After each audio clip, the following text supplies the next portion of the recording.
ব্যাংকে চাকুরি করেন এমন কারো সাথে কোরবানি দেওয়া শুদ্ধ হবে কিনা এই প্রশ্নটি অনেকে করেন। দেখুন, শরিকানা কোরবানি করার ক্ষেত্রে ২টি শর্ত রয়েছে। একটি হচ্ছে যারা শরিকানা কোরবানি দিবেন সবার নিয়ত বিশুদ্ধ হতে হবে।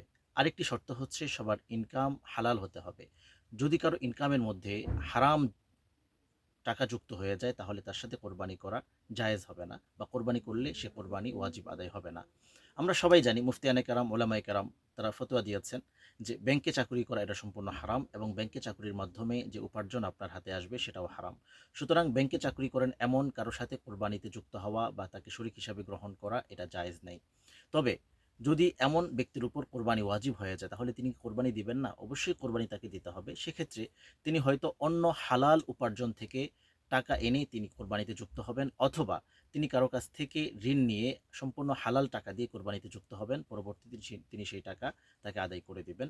তাহলে আর কোনো অসুবিধা হবে না।